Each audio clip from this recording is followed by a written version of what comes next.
Hey guys, so I'm coming on today because the energies are like really heavy right now. The last 4 days I've been like so exhausted, and there's a lot of physical integration going on. So physically, especially for empaths, because they already feel stuff anyways, and so physically there's a lot of people going through it right now, on top of all the other stuff too. And so I had to come out here today because I woke up so tired. And then I wanted to like honor my body and what it was requesting from me, which was rest. So I did, but at the same time, it was like I was also very ungrounded. Even though I was doing things at home to, ground me, I felt pulled to this place in nature that's kind of like in the cut close to where I live, to come and ground, because it was like I was trying to honor my body, but I was also like just so out of it. I had to come and reground myself. And so I got here. I couldn't do the video outside because it was too windy. Like, the spot that I sit at is kind of like you have to walk through the woods and then you come to a lake that's kind of almost completely surrounded by the woods, and it's like this beautiful, like, it's almost off of a little cliff. So the view is just insane, but it's super windy out, and off the lake, it gets even worse. So I couldn't do the video out there, but I did a short video and put it on my Instagram story if anyone wants to check it out, how pretty it was. I want to share that with you guys, but I know it's rough right now. I've shed tears recently this morning, like just releasing things, like acknowledging the fact that you have the issues and talking about them is, and just acknowledging that they exist is starting that point. It's like that starting point of releasing it from you. Whether it's a program, whether it's some trauma from your childhood or a past life or whatever, like that acknowledgement is what is like that first step. And once you can acknowledge it and it starts to want to release, then it's going to come up again, so we can make that choice to release it, to choose a different perspective, to clear it out of our system. And that's what's happening a lot right now. So, there's a lot of people going through the dark night of the soul right now, and it's people who thought they had come so far already.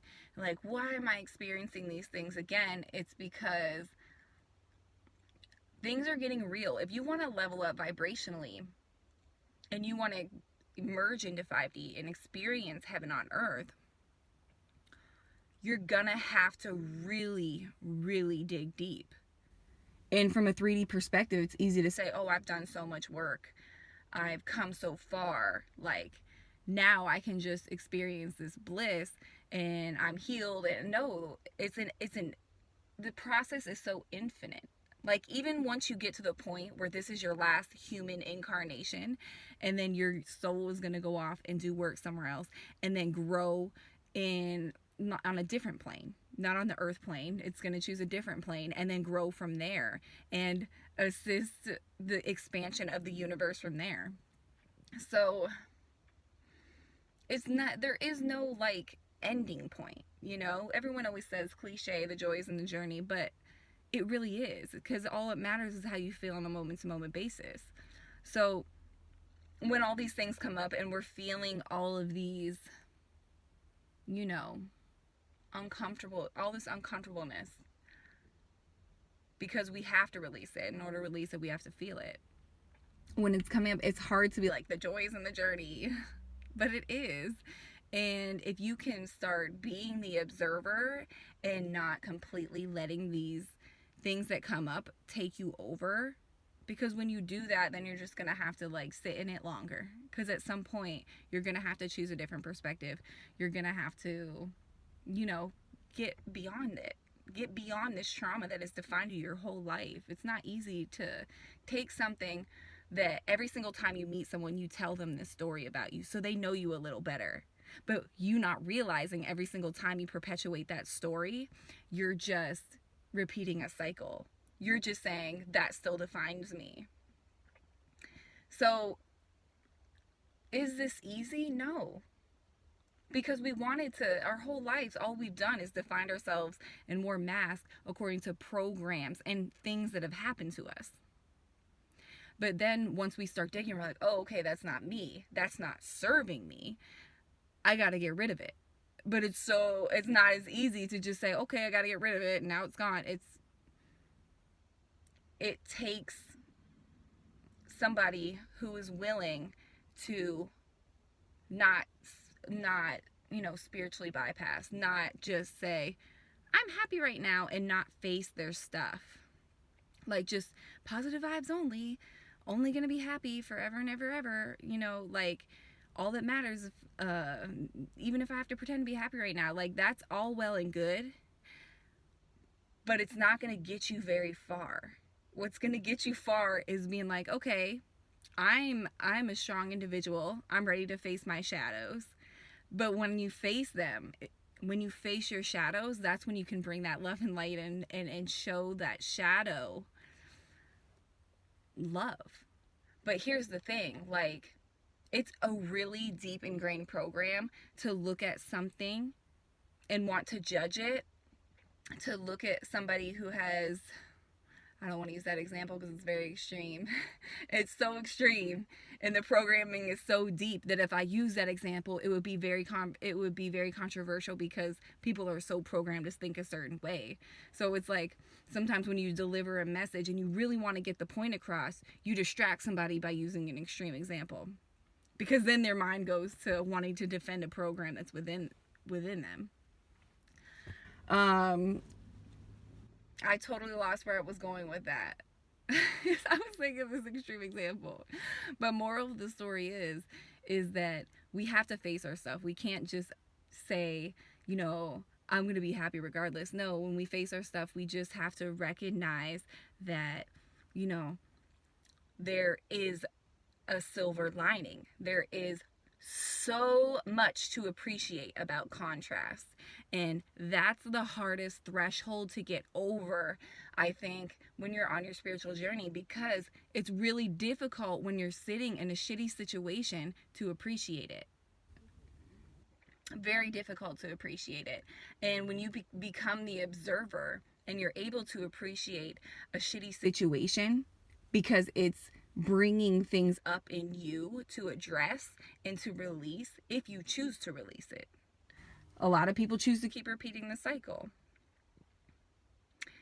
I didn't want to make a long video today because sometimes when I bring through information, it can be very draining, and I'm already drained from these energies going on right now. I came out here to nature just so I could, feel physically and mentally back on track.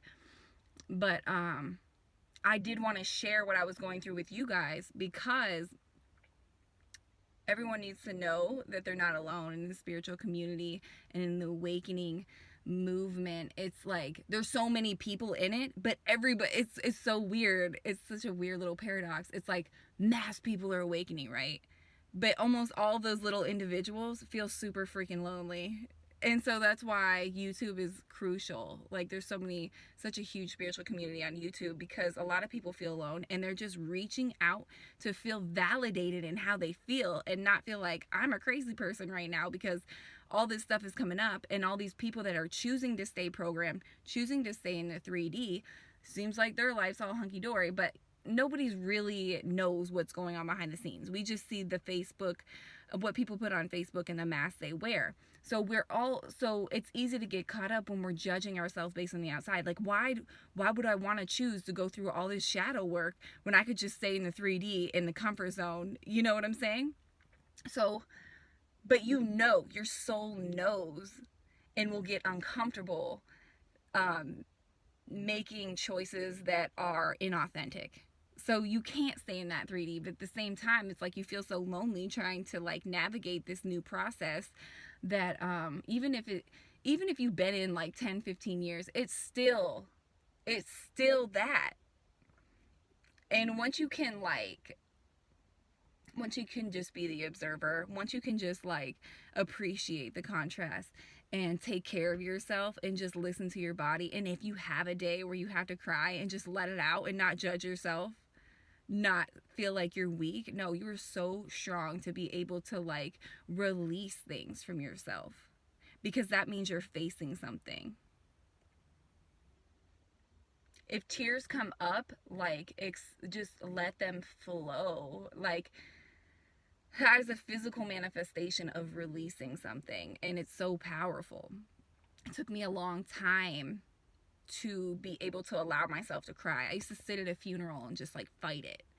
Like, I was an athlete my whole life, and I was raised by my dad, so I was very like, crying doesn't solve the problem. That's how I was raised, you know. And so yeah, it took me a long time to be able to acknowledge that tears make you strong, they don't make you weak. So, but anyways, guys, I hope that you're having an amazing Sunday. I forgot it was even the Super Bowl. I think it's in a couple hours here in the United States.